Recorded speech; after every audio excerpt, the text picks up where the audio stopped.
We'd like to thank our sponsors, the Hydration Foundation, a nonprofit organization focused on better hydration for people, plants, animals, and soil. As the leading authority on hydration, the Hydration Foundation is dedicated to solving our health on this planet through creating better systems and conversations when it comes to water and how it moves through our bodies, irrigation, and food systems. You can learn more about the Hydration Foundation by navigating to www.hydrationfoundation.org. You can donate to Hydration Foundation's program to restore soil through water.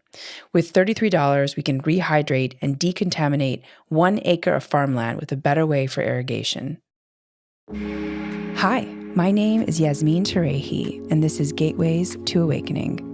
Today's episode is about the cosmos and investigating our place in the universe.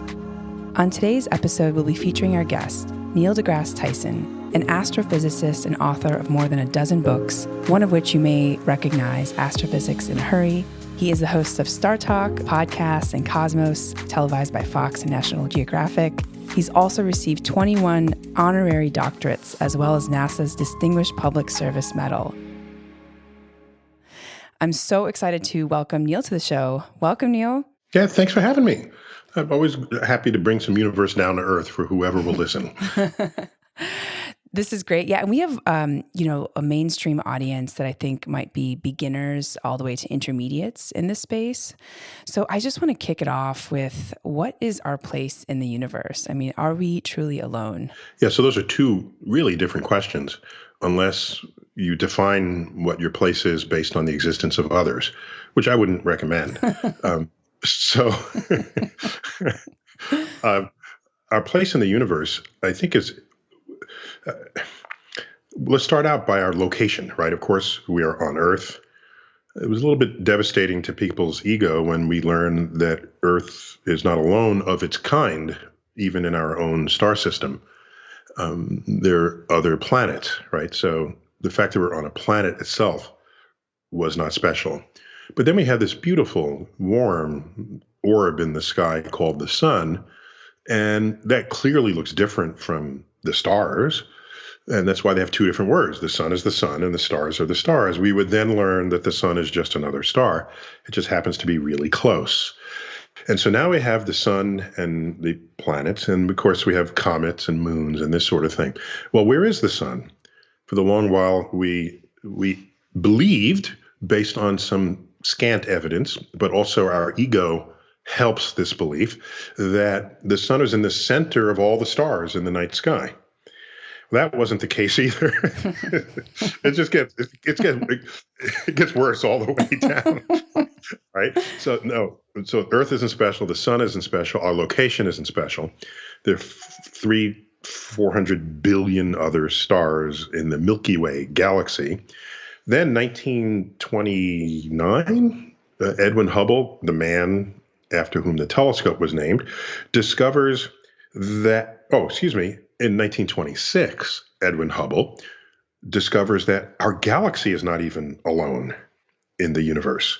There's countless other galaxies, this great organization of stars, which are akin to cities, really, right? Many people live huddled together in cities and others scattered in the countryside, but the cities are sort of where all the action is. So our galaxy was not even unique. And then a few years later, the 1929 date, he would discover that the universe is expanding. It kind of looks like we're in the center of that, and our ego helped that along for a while until we realized, no, we're not. So we have a sense of where we are in the universe, but that doesn't come along with meaning, I don't think. Often when people want to know their place, they want to know how they should feel about it, how they should reflect upon it.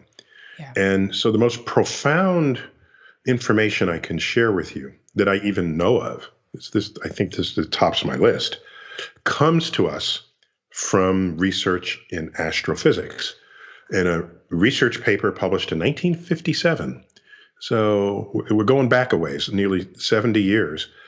By the way, you probably haven't heard of this research paper because it was 4 people And they didn't say eureka overnight, burning a midnight oil. It took a decade, right? So those kind of stories don't make it into the movies, all right? But anyway, in my field, we all know who these are and what this paper is. It's the first to show that the ingredients that comprise life, your body, my body, all life on Earth, are traceable to stars that manufactured the carbon and the oxygen and the nitrogen, manufactured them, and then scattered them into the galaxy to enable subsequent star systems to birth planets. And on those planets, birth life, because life has these ingredients. So when you look up at the night sky, you are not simply separate from those stars. You're not distinct from the universe, even if you want to think so. In fact, not only are we in the universe, but the universe is in us. And we have this urge to think that being special means you're different from everybody else. But instead, I think being special means you are the same as everything else. I mean, think about it. If you know you have stardust within you, that makes you akin to the universe. And that makes me feel large when I look up at night rather than small. So this is some of the infusions of what it is to know who we are and what our place is in the universe. Wow. And can we talk a little bit more about the planets? Like, how are the planets classified today, right? Some of them are made up of different matter than others. Yeah, I don't want to dwell on a classification scheme. Let's not distract ourselves with that's a perfectly legitimate question. And lesson plans and textbooks like to do that because you can test it with multiple choice questions. It lends itself to that, but it doesn't lend itself to deep understanding. So rather than think of classifications, let's think of properties. Okay, so there are planets that have gaseous atmospheres. Earth among them. So is Mars and Venus. And some planets have so much atmosphere that they're mostly atmosphere. And then you get Jupiter and Saturn and Uranus and Neptune. Then there's some moons that have atmospheres. That's kind of cool. We know that our moon famously doesn't, but some other moons do. There's a moon of Saturn, has an atmosphere. Titan, one of the largest moons in the solar system. So that's kind of interesting. So some places have air. All right, different compositions, but let's just call it air. Then some other classes of objects are just kind of icy. All right, comets are top of that list. By the way, Pluto is icy. Okay, sorry about that. That's just deal with it. Okay, get over it. Pluto, more than half of its volume is ice. Wow. And if Pluto ventured close to Earth, if Pluto ventured close to the sun, heat from the sun would evaporate that ice, and Pluto would grow a tail. That's no kind of behavior for a planet, right? So Pluto got into Pluto got what was coming to it, I should say, because it had masqueraded as a planet in our catalogs for so long. And then you realize, no, its properties are just completely different and more akin to other objects for which we have other names. And so anyway, if you add it all up, there's some fascinating things going on in the solar system. And there's entire branches of my field of people just thinking about these problems and challenges. And you know who else you need? You need the geologists in the room. Because, of course, geo, as the Greek prefix means earth. And geometry literally means earth measurement. All right. That's to show you how people were thinking about it back then. But so geo means earth, and we don't have a word for Marsology, right? It's still geology on Mars. But nonetheless, geologists have a field day thinking about these rocky planets and rocky moons. And so it's quite the multidisciplinary backyard that we have. Yeah. Wow. So fascinating. And Neil, you talked earlier about how everything is expanding in the universe. And so what does that mean for our existence on Earth? And is everything kind of expanding at the same rate? So for example, you mentioned that if Jupiter got close to the sun, that it would change the atmosphere or melt all the ice. Oh, if Pluto got too close. Yeah. Oh, Pluto. Sorry, not Jupiter. Yeah. Pluto. Yeah. And so what does that mean for us if everything is expanding? Yeah, it doesn't mean anything for us. Okay. Sorry. I know you want to say something deep. I think I tweeted once. I think I tweeted this. It was, yeah. What I tweeted was you can't blame the umpire's enlarged strike zone on the expanding universe. Can't blame that's a baseball. I think we were in the middle of the World Series or something, and I said that. But a more sort of less specific bit of humor related to that would be if the universe is expanding, how come I'm still stuck in traffic? So when will I get some of that benefit, right, from the expanding universe? So it's expanding on its largest scales, and that expansion, the forces that gird the life that we lead, these are the forces that hold your molecules together, the forces that keep you attached to Earth. Those forces locally are far in excess of what's going on in the expanding universe. So the expanding universe does not manifest in our lives. You have to look across large scales in the universe, and then you see it. And this is what Hubble first measured in 1929. So galaxies are hurtling away from each other and one another. Wow. Neil, what's the latest discovery when it comes to our planetary existence in this galaxy, like new planets that have been discovered, and maybe this is the most surprising thing that you've learned in the last year or so when it comes to the galaxy? There's a lot. It's a highly active field, and often what's more exciting than some discovery is the potential for more discoveries given some piece of equipment that just was designed, invented, built, applied. So, for example, I was quite enchanted by the fact that just in recent months, 3 countries sent probes to Mars. China, the United Arab Emirates, a first for Arab states, and the United States. All 3 had probes launched around the same time, understandably because the orientation of Earth and Mars in our orbits around the sun are only favorable for this sort of transfer every 2.5 years or so. So generally, everyone sort of loads up for that trip, and everyone leaves together. Basically, everyone left within a month of each other. So that's kind of fun. And all of these, the rovers and orbiters, and the American one even has a helicopter. Now that's badass. You can say, all right, this rover thing, it's so 1990s. Let's put in a helicopter. So there's a helicopter, much more an engineering test than anything else. It has more engineering principles to be tested about it than scientific experiments to pave the way for future missions to Mars, where it might become routine to have a copter. But it had to be specially designed because the atmosphere of Mars is so thin that the speed of the rotors and how big the rotors are have to compensate for that so that it gets the lift that it needs. But what's good about it is, the rover is not going to climb up a steep hill and down from the lip of a crater. Whereas a helicopter, you can just lift it up. It's like a drone, right? You can control it the way you control drones. You lift it up and then it drops down in, and you can go almost anywhere with it. So when you ask what discovery have I embraced, I could tell you that, but I'm even more excited about these new frontiers that are opening up because of our engineering ingenuity. Wow. I had no idea that those 3 countries went, and the United Arab Emirates. That's quite incredible. Yeah, all in. Yeah, and Wow. they're on their 50th anniversary, I think, or it's a decadal anniversary. I forgot which one, 50 or 60. And so they wanted, and they're also having an expo of this in the spirit that, remember, like, the world used to do this every 5-10 years. There's the World's Fair in New York and the Paris Expo. You go back to, when was that, 18, whatever. These are places where countries would come and show their fanciest, most interesting engineering marvels, right? So, and that's kind of a lost art in recent decades, but they're trying to resurrect that.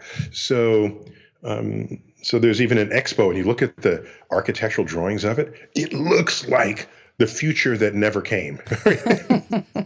Right? I mean, you go back to in the 1950s and 60s and think about Tomorrowland, and everything was about the future. No one thinks that way anymore. But when we did, that's when the TV show The Jetsons was made, right? And in that era. And so everybody's, of course, in flying cars and motorized walkways and monorails and all the like. That expo as designed looks just like that. I just want to, so somebody in the world is thinking about the future, even if we're not. Wow. Neil, so this question comes up a lot, and so it might be maybe a little bit too basic for you, but I actually just think it's important to talk about some of the building blocks of astrophysics and physics. And so I'm wondering if we can just quickly define a few terms that everyone should know, at the very basic level. You mean like what is astrophysics to begin with? Well, more like what is a proton, atom, neutron? I got you. Okay, so you want the universe 101. That's what you want, Yeah, I think it would be helpful for folks because I think, I think people in your circle are very much attuned to a lot of these terms.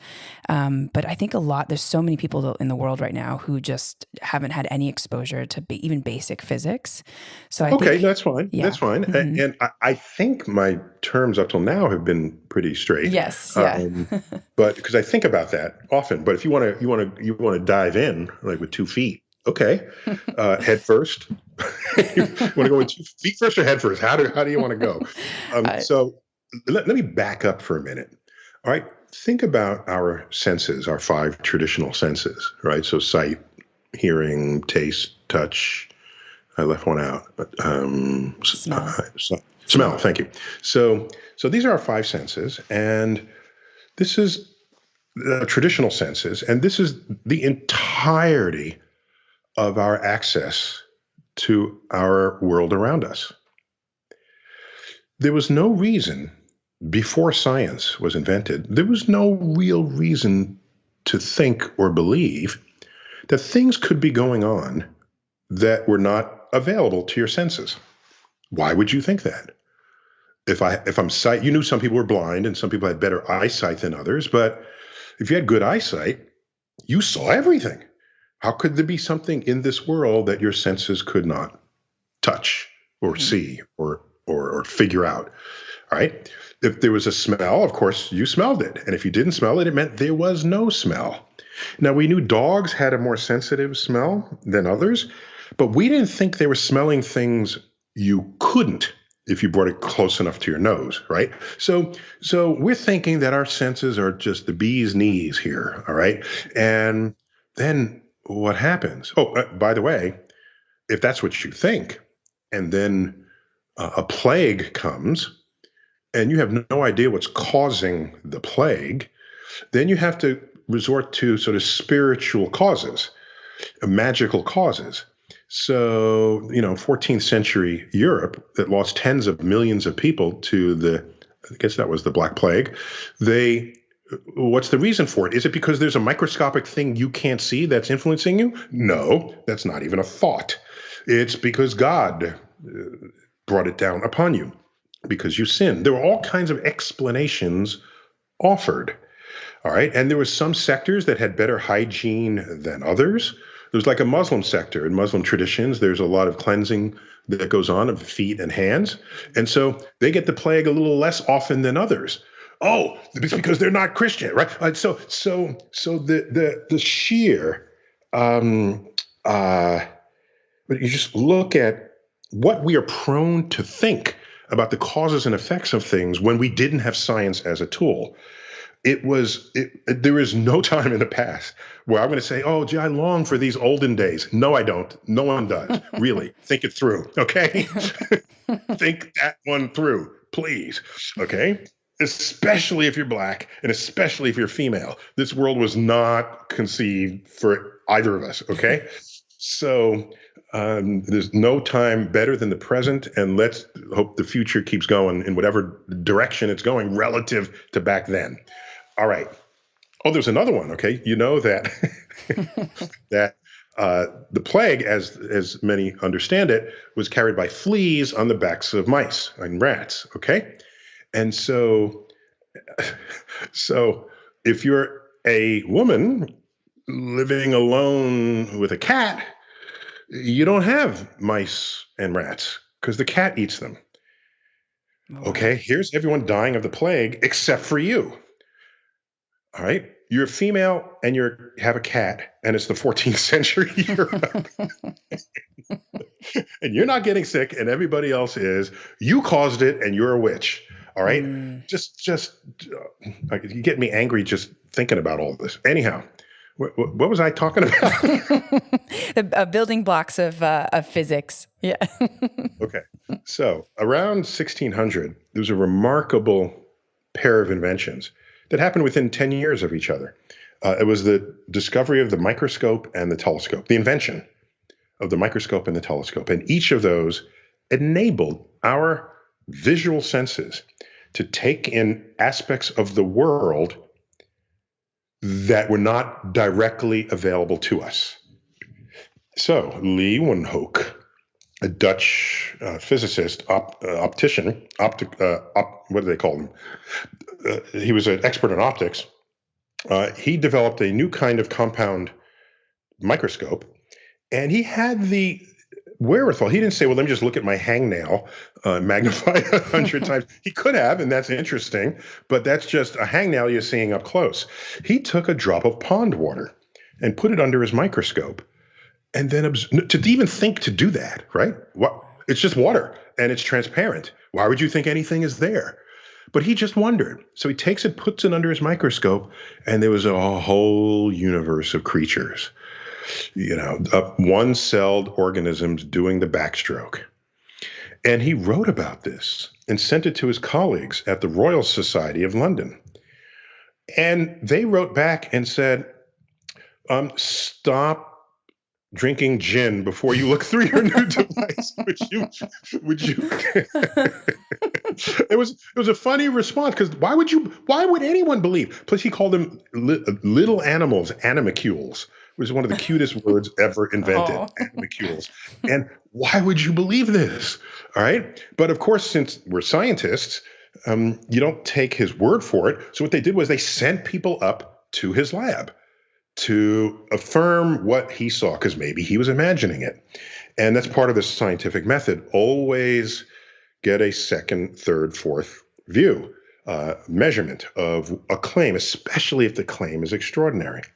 And sure enough, there's an entire microscopic universe that coexists with us in this world.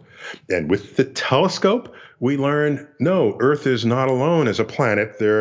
We orbit the sun like all the other things that we call planets, and the sun is not even unusual. 100 billions of billions of those, right? So as we said, the universe comes to us from the telescope. The larger universe, the smaller universe, comes to us through the microscope. Now, to get directly to your question, what we found was that in order to understand what's going on the small scales and what's going on the large scales, we not only had to collect the data with these instruments, it turns out they're responding in ways and according to forces that don't manifest in our lives. And thus was the birth of physics, as we have now come to think of it, with forces, and these animalcules are made of molecules, and molecules are made of atoms, and atoms are made of particles. And you find this out because you make an even better microscope, and they're called particle accelerators. You're probing the atom. All right, and we have even better telescopes. We're probing the beginning of the universe. So something I tweeted recently, which I'm happy to reiterate here and now, is that the universe is under no obligation to make sense to you. Because it is not unfolding according to the way nature has revealed itself to your five senses. And so the triumphs of science are to create this coherent picture and understanding of how it's all put together and how it all works and why it all works. And that's why it's a bit frustrating when you put in all this effort and then you have people who think science is just some other subject that they could take or leave or ignore. And if it doesn't fulfill their desires, they'll just, because they don't agree with it, that they can just discount it. You don't have that option. Right. The science is true whether or not you believe in it. And what I mean by true is if you experimentally show something is going on and that's verified and the usual checks and balances, and that emerges on the other side of that skepticism as in a phenomenon that's still there, you've got a new understanding of the universe to deal with. And if it upsets how you think the universe should be, that really doesn't matter. Right. If you gain weight next week, you can't complain and want to repeal the law of gravity. So, you're stuck with those 3 extra pounds. Deal with it. So, if I can impress upon your fan base and your listeners that science advances when we find ways to replace our senses, because our senses are not only inadequate, they are misleading to our own understanding of things. Yeah. Look at these books you can buy that have what do you call these things where is it in the page or out of the page? Optical illusions. Look at an simple optical illusion book. You love them when you're kids, right? And they're simple line drawings of things. Yeah. And your brain, is it in the page? Is it out of the page? Is it facing left? I don't know. Oh my gosh. And these are simple drawings. And now we want to try to bring these same senses and understand the universe in an objective way. That's hard, if not impossible, without the methods and tools of science. And I'm a scientist to participate in that adventure. I love that. And Neil, yeah, I think science has had such an interesting. People have had very different points of view on the world of science. Especially the last year, I heard this really great phrase. I can't remember who said it now. It was actually another podcast host. He said, "Facts are not feelings," and I think I kind of added to that and I said, "Feelings aren't facts," and I think both are true. Right? There's just this paradox of we feel before we think as humans. So I think people sometimes divorce the entire field of science when it comes to, over-indexing on their feelings. Yeah, because your feelings are very real to you. I mean, in all fairness to those who feel that way, feel that their feelings are important, the feelings, there's nothing more real to you than how you feel about something.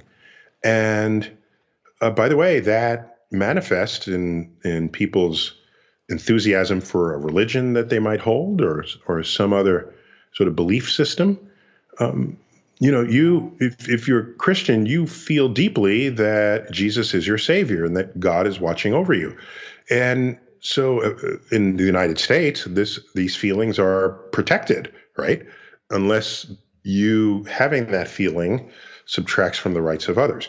So I'm not here to take away people's feelings, but what I do want to impress upon you is that if you want to ask, if you have the power to enact legislation or write laws, those laws should be based on something that's objectively true and that does not pivot on your feelings. Because in a pluralistic country, your feelings are different from someone else's feelings. And in order to have a country under the one roof, whatever is controlling everything legally should be based on things that are not pivoting on any one person's feelings. And that's an important dimension of this. Now, Of course, the courts are susceptible to feelings, right? That's the whole point of at least on TV, the lawyers have their final say and they try to convince the jury. And if law was really only about facts, you wouldn't need a jury. You would just have some people who are good at evaluating facts, right? And so the very system of our jury, though they don't really admit it to themselves or to anyone else, has folded in the fact that people have feelings in whether someone gets convicted or not. Right. Wow. Yeah. We can just go down that rabbit hole. I have a lot of questions there. But I wanted to quickly ask you about the stars and how human beings are made up of the stars. And I also have a personal desire to know this, because I don't know if I told you this earlier, but I actually wrote a short film called A Star in the Desert. And unbeknownst to me, I had actually made this kind of illusion that this child gets kind of pushed back into the universe as stardust, essentially. And so I didn't even know at the time that humans were made up of the stars, but I'm super fascinated by this comment. I've heard it from a lot of folks, and I was wondering if you could just talk to us about what that means. So clearly you felt it. You had a feeling. The primordial intelligence. There you go. Okay, so all evidence tells us that the universe began around 14 billion years ago. The universe. By the way, our solar system is much younger than that, beginning only about 5 billion years ago. So the universe is nearly 3 times as old as the solar system. So if you go back to those earliest moments, all evidence shows that we began with the elements hydrogen, mostly hydrogen and helium. And hydrogen is the simplest element. It has only one proton in its nucleus. And if you remember the periodic table of elements that sat in the front of your chemistry class, that table is they might not have told it to you this way, but what it is a sequence of how many protons are in the element's nucleus. So hydrogen has 1 proton, helium has 2 protons, lithium has 3 protons, beryllium has 4. So and it goes all around it, and every element increments by 1 proton. And that's what distinguishes the fundamental identity of one element versus another, just whether you add a proton or take one away. Well, if the whole universe began as hydrogen, primarily 99 out of 10 atoms in the universe were hydrogen. And we have oxygen in us and carbon. If you remember from science fiction, we're thought of as carbon-based life. That's legitimate. Where did the carbon come from? Stars, under the action of heat and pressure in their cores, cram hydrogen atoms together, fuses them under these high temperatures to make heavier elements. And that entire process is called thermoheat, nuclear, because it's the nucleus, fusion, bringing together, thermonuclear fusion. So that goes on every day, every second, every moment inside of all stars, thermonuclear fusion. And not all stars get to make a whole lot of elements. Some only make a few. But the massive ones with the high temperatures and the high pressures, those make significant progress through the periodic table of elements. And if wherever they land there, it won't be of use to us unless those elements can come outside of the star. Turns out those are the same stars that explode. Wow. And they scatter their enrichment across the galaxy. And it contaminates or enriches other gas clouds out of which the next generation of star systems are formed. We are such a star system, having benefited from exploding stars billions of years ago. And so you have every right to speak poetically and literally that we are stardust. Wow. That's incredible. Now, I don't know I wouldn't know what it would be like to be reconstituted back as stardust. I'm not in a hurry to have that happen to me. Whatever happened in your story, was it painful? Yeah, it was from the perspective of a child in a war zone. Yes, anything to escape. Yeah. I'll have to send it to you, actually. See, if I'd written that story, because I don't really have interest in becoming stardust again, and that I would want to be abducted by aliens. And aliens would save me from the war zone. Maybe that's the sequel. In the song, I don't know how old you are, but there's a song, I guess it was from the 1970s by the band Styx, which was kind of a rock group of the day. And they have a song called Come Sail With Me. It's a beautiful song with the sailing metaphor as there's a frontier and you don't know where it's going to land, but we're together. And, it's got all the right it pushes the right buttons of your sense of adventure and being on a quest. And in the end, it talks about meeting angels who invited them up from the ship once they're far away from land. But then then there's a disclaimer, and it says, no, I thought, this is in the script, it says, in the lyrics, it says, I thought that they were angels, but to my surprise, it was a starship and taking me to the skies. And so basically that's an alien abduction in that song. You don't know about until the last line. Wow, I'll have to check that out. Come sail with me. Check it out. Come sail with me. Oh, so cool.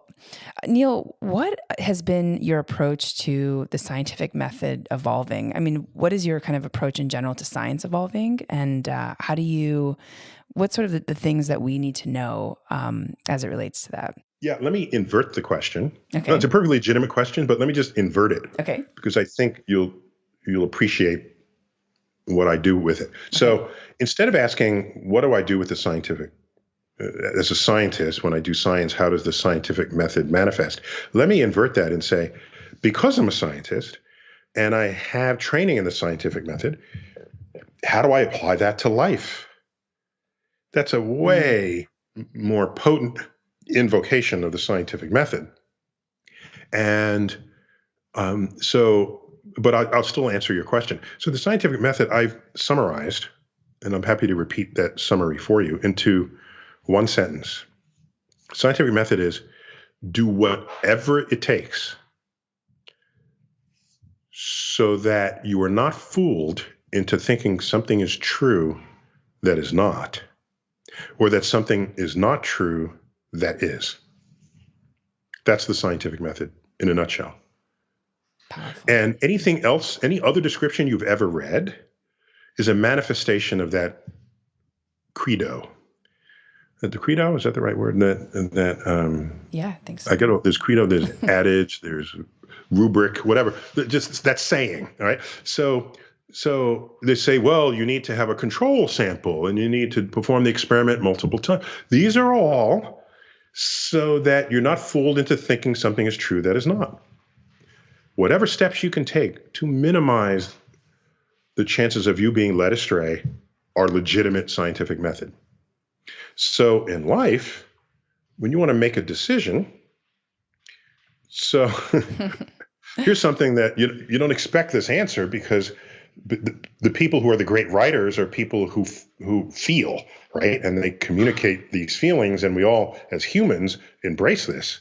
But if I were to sort of reword it, I would say, when there's a conflict between your mind and your heart, go with your mind. Yep. Okay? Go with your mind. And because your mind has the capacity to evaluate what is or is not true, even in the face of what you want to be true or not true. And the urge to want things to be true or not true can completely blind you, especially in a relationship or or important life decisions that you have to make. And so take advantage of the fact that you have a brain. I mean, since when is the brain a problem for you, right? Relative to emotions that are so susceptible to desires. So, yeah, I think the scientific method can be hugely influential to you and useful in making important life decisions. And Neil, what about with all the misinformation? Wait, did I answer? I know I readjusted your question, but did I do justice to it? You definitely did. Yeah. I mean, I think that's a powerful point. Everyone needs to think about. I wanted to just double click on this point because as it applies to what's happening right now in culture, it feels like there's so much misinformation. There's a lack of reality versus lies. And so how do you apply that, like the investigation of truth, when it comes to things that you can't physically, contact? Like what's your approach with all this misinformation now? Yeah, so it's a great question, and there's a lot in it. So let me just pick pieces out of it that I feel comfortable giving good answers to, and then I'll take other pieces where I'll give crappy answers to it. Okay. Okay. I'll give the good answers first. So one of them is, you can ask, well, why do we have a resurgence or a surgence of people who think the world is flat? That's kind of weird, right? Yeah. I mean, we've been to the moon, for goodness sake, and the people think Earth is flat. So I think to myself, that we coexist in this world with, quote, flat earthers is evidence of two things. That here in the United States, we live in a country that protects free speech. And the second point, it's evidence of a failed educational system. Because if you go around thinking that way, it's because you don't know how to evaluate evidence. And in most science classes that are taught, they don't teach how to evaluate evidence. They say, here's what the DNA molecule is, and here's what the combustion engine is, and here's, and here's what a molecule is. And so you have these facts that can be tested with multiple choice questions. And at no time do you see, think, or feel that science is an enterprise. Science is a way of querying nature above all else. And the rest just flows out of that. To think of science as a satchel of facts and then move on is to not fully understand how science works and why. So that's with regard to flat earthers. There are others. By the way, I don't mind if you want to be a flat earther. Just I want to make sure you don't ever become the head of NASA, right? Plenty of jobs for you if you want to think Earth is flat. There's a basketball player, Kyrie Irving, played for the Boston Celtics. I think he got traded maybe recently, but I think he's an active player. And he got all up on Twitter saying he thinks Earth is flat. And then people started asking me to react to him. And I said, he plays basketball. I don't care what he thinks about the shape of the Earth. All right, I'm cool with this. All right. He would later confess. Is that the right word? Confess. He would later reveal that he looked at one YouTube video on flat Earth, and then YouTube kept pounding him. Wow. It went straight to another video on the same, and another, and another, and another. And he fell really deep down the flat Earth rabbit hole. And at no time was any video sent his way rebutting any of the arguments that had been given. And so there he is thinking he's getting to the bottom of a real thing that's a cover-up from NASA. And he would later confess that he then spent time looking at scientific accounts of the shape of the Earth. And then he basically apologized, saying he was duped by the forces of the internet that feed what you want to be true. Wow. So yeah, we are in quite the gallery of influence. And this has been talked about. There have been documentaries on the business model of Facebook and Twitter and all of these, Instagram, all of these, where they're feeding you things and you don't even know you're sinking into a silo where you don't even know other silos exist. Initially, you say, I'm just in one silo and there's 10 others. And you get deep enough in it, you think that's the whole world. And anybody that does not align with what you just learned, they are the clueless ones. And you are the enlightened one, the anointed one. And you have access to the truth that no one else has. That is dangerous for an informed democracy. Yeah. Wow. That we have that susceptibility. So this is where the methods and tools of science come in handy. If somebody makes a claim, you test it. You explore that claim. You don't just buy into it and then double down upon it. Wow. And I think also the algorithm piece is really important right now. There's a podcast called The Rabbit Hole, which talks about how people are becoming more and more polarized based on the algorithms. Of course, The Social Network came out and a couple other documentaries. So yeah, I think that's really important. I think that we have to be really careful about what we pay attention to, and also to clear our browsers maybe so that we don't get. I don't have a problem connecting people with other people who have similar interests. if you like to bake, there's a baking group, right? If you like to skateboarding, Right. all right, these are hobbies and these are interests. But when they become sort of politically charged, then you can be fed on such a level where you are certain everyone who does not share your views is wrong, or that there'll be the end of civilization. And that was never sort of checked at the door when these algorithms started pairing people with other like-minded compatriots. Right. Right. Neil, quick question before we move on to the last few questions as we're winding down. This has been so fascinating. I have like 100 more questions to ask you, but I can I answer know them faster if you prefer. like I've been doing a fire soundbite round. mode. I'm very soundbite trained for the evening news. So just let me know and we can do it. Well, so I wanted to talk about astrophysics for people in a hurry and cosmic queries. Why did you write those books, and why the title Astrophysics for People in a Hurry? What was the reasoning behind this book? Yeah, that came out in 2017, and then it went to number one, of all books, and that was really creepy because I wanted to remind people. You realize this is about astrophysics. Do people need a reality check that they just bought a book on astrophysics? And just to be clear, it's not astrophysics for dummies, right? Holding aside that title was already taken, it's actually real astrophysics. If you read Astrophysics for People in a Hurry, the in a hurry part is that it's a small, short book. But I handpicked the most mind-blowing things about the universe to put in that book, and the most thought-provoking things, and so that anyone would feel like they could access what might be otherwise highly complex concepts. And let me tell you the level at which I did this. By the way, I hate introductions and prefaces to books, especially those that go on for pages and pages. It's like, if it's that important, put it in the damn book. All right. I don't want to read all this and then begin your book. Put it in the book. All right. So there I am writing a preface.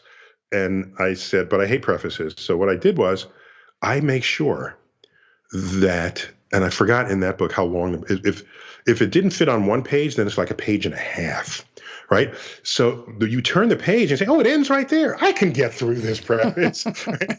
So there's a lot of sort of psychology of how I wrote that book to keep people engaged, because they're reading astrophysics. And it turned out it was very popular. And there's even a young reader's version of it called Astrophysics for Young People in a Hurry. And I think young people should never really be in a hurry, but there it is. We got it. Amazing. So that's what motivated me. And it's got some of my most sort of pedagogically invested ways of communicating. So I was delighted that it did so well, delighted and surprised.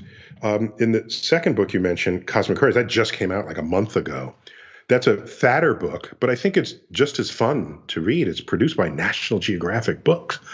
So it's got cool pictures in it. And we took it up a notch, and it wasn't just pictures of the universe, because there's 100 books with pictures of the universe in them. You don't need this for that. It also has artwork that evokes the concept of what was being described in the text. So just to show you that, art and science, there are two ways we try to make sense of the world around us. And then we have different methods and tools, but in the end, they both land within the consumer of that concept. And so in Cosmic Queries, there are questions that have been asked throughout the history of civilization and collected in this book that are the deepest things we have ever asked. All right. So in this book, it's not, oh, how hot is the sun? You can Google that. In this is how did it all begin? What's it all made of? Are we alone in the universe? How will it all end? And some questions have good answers. We got them.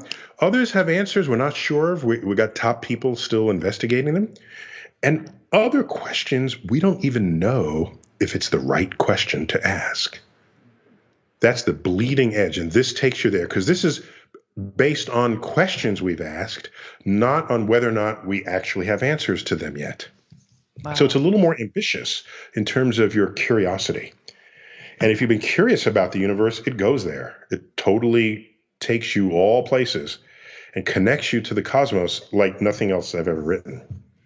And it's available on Amazon, correct? Cosmic Yes, it Queries. is. And duty bound to say also on indie books, only because Amazon is squeezing independent booksellers. So I try to make sure you know about all the ways you can acquire the book. Amazon typically does very well in price.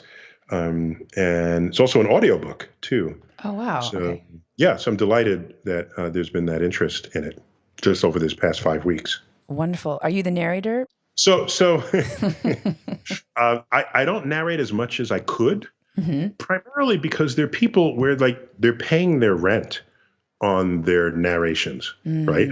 Yeah. And so I wrote the book, and so that should be enough for me. Yeah. And let someone else have a payday by narrating the book. And so I found someone who I used in another context to do most of the book. Her name is Lauren Forstag, and for the Forsting, I think I left out a syllable there. She has a crystal clear voice. Oh, it's beautifully clear and crisp, and well, she's got much better diction than I have.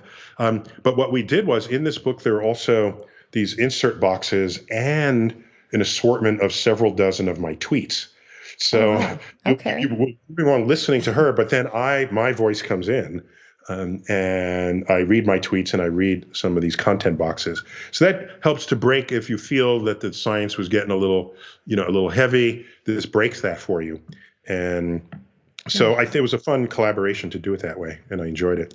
Very cool. Yeah, well, definitely check it out. I love audiobooks.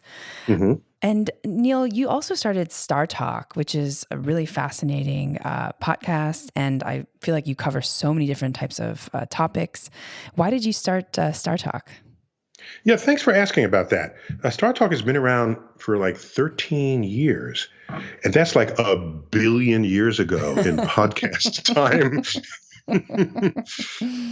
I think there were like four podcasts when we first Oh, posted. wow. Yeah, I'm pretty sure there were four, and so no, but we actually have tenure. That's the wrong word. We have time we had spent on what do you call it? Terrestrial radio as well as satellite radio, and we were on TV for a couple of years. So Star Talk has been this living entity over all this time, and it was my attempt to bring science to people who didn't know in advance whether or not they liked science. I mean, there's great science programming out there. There's, Science Friday on NPR, and that's a journalist weekly interviewing a scientist. But if you tune into that, it's because you know in advance you like science, and you probably don't even care who the scientist is. You know it's going to be some fun and interesting science. I get that, but there are more people who are not that than who are that. And how about the people who were once curious in their youth and their curiosity flame has dimmed to an ember, right? I want to refan those coals and have it reignite. And so we figured the way to do this was we invert the model so that the host is a scientist instead of a journalist. And my guests, by and large, maybe a fourth to a third of the time they're scientists. Most of the time they're not. They are people hewn from pop culture, actors, comedians, politicians, entertainers of one stripe or another. And the conversation, we talk about ways that science has touched their lives. And so that you might be a fan of that person. Okay. I've interviewed some pop stars that are, they define the universe of pop culture. Katy Perry was at one point one of my guests, and we talked about a song she wrote about where she fell in love with an alien. And I just had to get to the bottom of that. I just had to find out, okay, what was going on when you wrote this song? And I think I forgot the details of that. Was she attracted to the alien outfit, the costume? But anyhow, you get into, and you learn Many of these people have geek underbellies. Okay, do you know who Josh Groban is? I do not. Okay, he's a crooner, a singer. Okay, Okay. 99% of his audience is female. Okay, I don't know where you were when the call came out to show up at his concerts.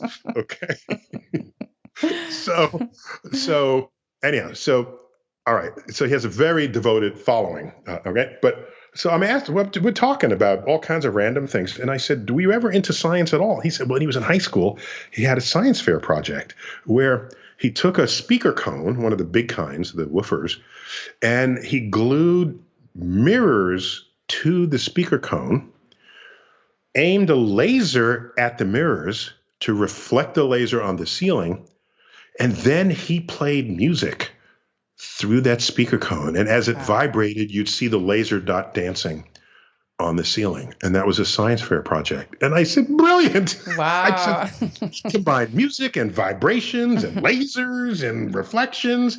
And so the point is, what StarTalk, the goal is to bring science into places that previously it was uninvited.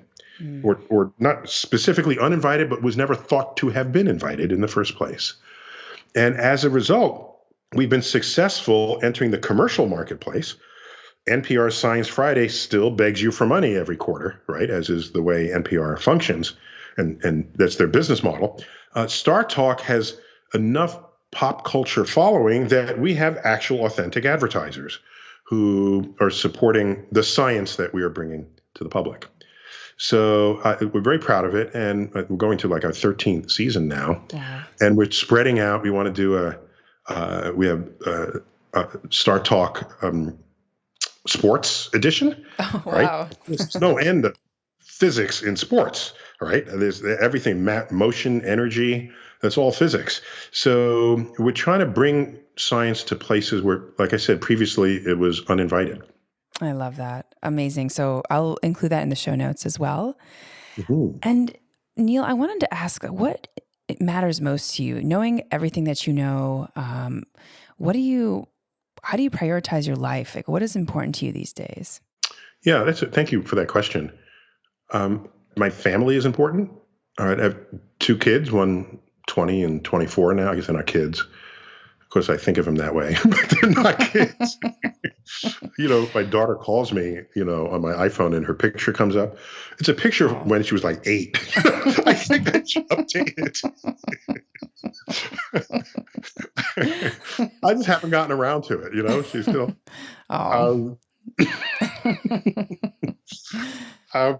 It reminds me, there's a scene in the movie Father of the Bride with Steve Martin, and he's at a dinner table, and you don't see who the guests are, but it's clearly a holiday dinner. And he's sort of drifting, he looks off in the distance. And there's this din of the dinner conversation going on in the background. It's unintelligible.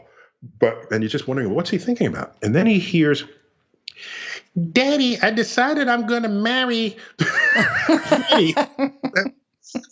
and he looks, and there's his 8-year-old daughter saying she wants to marry, and then he blinks, and no, she's 23. Okay. Oh. So no, that matters. So I like spending quality time with family, and of course they've got their own agendas, and they're. But holidays we gather, and anytime we're together, we have family meals. So I value that greatly.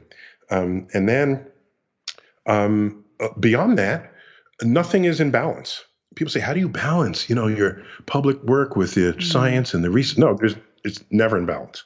That's I don't want to call it a fiction. Let me call it I think it's an overrated goal that you want your life to be balanced. Because it is the very fact that it's thrown out of balance, because some things at any one moment weigh more than other things or have higher urgency and that need resolution. The fact that it's in balance, I think, fosters innovation in your ability to solve problems, to figure things out. Your efficiencies get improved and enhanced. And so So every day I want to make sure I learn something new that I didn't know the day before. And I want to accrue that to whatever wisdom I can declare that I have, however delusionally, for getting older. All right. People say, well, I wish I was younger again. No, I don't wish I was younger because I was an idiot when I was younger.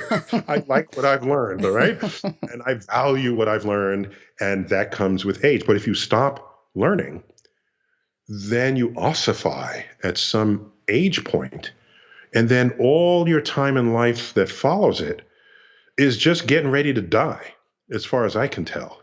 Whereas if you remain a lifelong learner, curious about the unknown, then provided you have healthy mind, which can't be said in all cases, unfortunately, because of dementia and other afflictions of the brain. But if you can carry that all the way to the rest of your life. And then when people come to you, you'll be wiser and wiser for every day that has gone by and contribute to the world. Because at the end, you want not to speak for other people, but I don't think this is a stretch to say, I think you want the world to be a better place for you having lived in it. Yeah. Powerful. Thank you, Neil. And as a science creator with great reach, what kind of actionable social causes do you think we should be paying attention to now, and why? I mean, which social causes are you paying attention to right now? Yeah, I have I don't want to call it a strict philosophy. I have a practical philosophy of my public engagement, which is I will never tell you what to do. All right. I'm not going to tell you what cause to vote. I'm not going to tell you who to vote for. I'm not going to tell you where to give money. I'm not going to. And it was a little bit embarrassing because Stephen Colbert did the ice bucket challenge with me. Okay. All right. And this is for a really good cause, right? It's ALS, right? So he gets dunked in a bucket of ice and said, I challenged Neil deGrasse Tyson. And then I didn't, because I'm not going to tell you to give money to any one cause or another. I'm just not going to do that. What I will do at all turns that I can is enlighten you as much as I possibly can, so that when you do decide, if you have money that you can give or time to give to a cause, that you've thought it through and realize, that cause is for a greater good. And that's a good, but you would have come up with this on your own. You're not going to say, I'm going to do this because Tyson said so, because Tyson values it. No. If you do it only because I did it, then you didn't think it through yourself. And what kind of an educator would I be if you did things only because I did it? Yeah. If I'm an educator, you do things because you thought I taught you how to think. And now you go think it through all by yourself, and you come up with a decision, and I am nowhere to be found in those thoughts. That's my goal. My goal is we have an enlightened world by all the educators, and you don't even remember who enlightened you, because it's not about the person. The moment it becomes about the person, that's like cult building. That's what all cults have in common. There's a picture of the cult leader on the wall. All right. And yes, the cult leader has sometimes deep thoughts and interesting perspectives. Well, then why don't you have those deep thoughts on the wall? No, you have the picture of the person on the wall, typically. So I don't ever want that to happen. Let this be just a spread of thoughts and wisdom, and you take ownership of your own decisions in life. I love that. So yeah, I worry about climate change because that contains the seeds of the unraveling of civilization. I worry about misinformation. I worry about that, but so should everybody. That's not just me. That's like, don't you care about tomorrow? Right? If you don't care about tomorrow, at least know the consequences of you not caring about tomorrow. And I think most people who don't care about tomorrow have not been duly instructed on the causes and effects of not caring. And so I'm not going to tell you what to care about, but I'll tell you the consequences of you not caring. How about that? Here's what'll happen. I think that's great. Yeah. I mean, empowering people to become more enlightened, to make stronger choices and stronger decisions, really. Yes. And have informed opinions, right? People say, what's your opinion? I don't have an opinion for you. I have opinions, but I'm not. Why do you want to know my opinion? Why do you care? All right. And So no, I don't offer opinion. So much people think that pundits should have opinions that I will post something on the internet and people will think I'm expressing an opinion when I'm just offering information. I find that fascinating. It's one of the most fascinating social cultural observations I have made in the last decade, basically, but mostly in the last several years. An opinion neutral tweet becomes an assumption that it contains opinions, and then people start fighting over what they think it means. Rather than just say, oh, I never knew that. That's interesting. And then moving on. Yeah, I like to always say my observation. So that way it kind of gets me away from this is, just my observation is. But I would say it's not even an observation. It just is. Yeah. It just is. Neil, what do you want to tell our listeners about your main takeaway? Like last few comments that you could tell our audience. Yeah, takeaways, that implies everything can just be encapsulated into one sort of saying or epithet. And sometimes that's true, but maybe real insight comes from having deeper thoughts than just simply a takeaway. Mm-hmm. And, it's like people running for office. I got to have a slogan. Otherwise, people won't remember the longer sentence that that is more instructive of my policies, right? Maybe it's more like a call to action. How about that? Like what's like I said, I'm not here to call people to action. Here's what it would be. I would say, I think society can benefit if people remained curious about the world and became lifelong learners. And here's what happens. It happens more with adults than with if you're younger and you're in school. You latch on to something that you think is true or that you want to be true, and then you bend over backwards, editing conflicting information, saving information that possibly aligns with it so that you can continue to embrace what you think or want to be true in this world. That is not the posture of an enlightened society.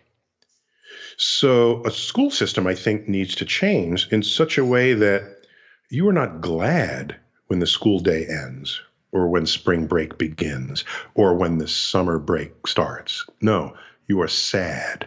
Mm. You are sad because now you're no longer in school where you were enlightened by the day. And each day there was some interesting thing you learned. You couldn't wait to return the next day. And within that, train you to become a lifelong learner because you'll spend many more years not in school than you ever did in school. Getting out of school should not be the end. And to overstate a tired commencement comment, that word means the beginning. It doesn't mean the ending. Whereas everyone at a commencement is thinking, I just ended school, isn't it great? So if everyone is a lifelong learner, then I think there's less of a chance you'll become ossified into something that you need to be true or want to be true, and then have a fight or argument with someone else about it. You'll say, oh, that's interesting. Let me explore that. And then everybody climbs and ascends this ladder of knowledge, always becoming greater and deeper. And so if I were to impart some kind of sense of the world on people, it would be stay curious.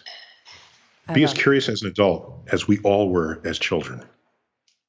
I love that, Neil. Thank you so much for your time. So for everyone, stay curious. But of course, we've had this incredible conversation with Neil deGrasse Tyson. And Neil, are there any resources that you can point folks to in order to learn more about you? We'll include the Amazon links in the show notes, but is there a kind of a main landing page for folks to connect with you? Well, just my website is part of the American Museum of Natural History. So by the way, the wiki page, I don't know who writes these wiki pages, but it contains sufficient frequency of incorrect information that my website has my CV. It has links to all my books. It's a highly enriched space for things that I have created. And so it's haydenplanetarium.org /Neil deGrasse Tyson. But you just Google my name, bypass the wiki page, and go straight to the haydenplanetarium.org site, and it's all there. So Amazing. thanks for that. Mm-hmm. Okay, amazing. Neil, thank you so much for your time. Just so grateful that we had this conversation, and I feel very inspired and I want to learn so much more. So thank you again. Excellent. That's what an educator wants to hear. I've learned so much more. Yeah. All right. All right, care. Neil, take care. For our audience, thanks for joining and for listening. In this episode, we learned about the cosmos and investigating our place in the universe with Neil deGrasse Tyson. And you can tune in to Gateways to Awakening, where we host one-on-one conversations with leading experts in wellness, well-being, spirituality. Thanks again.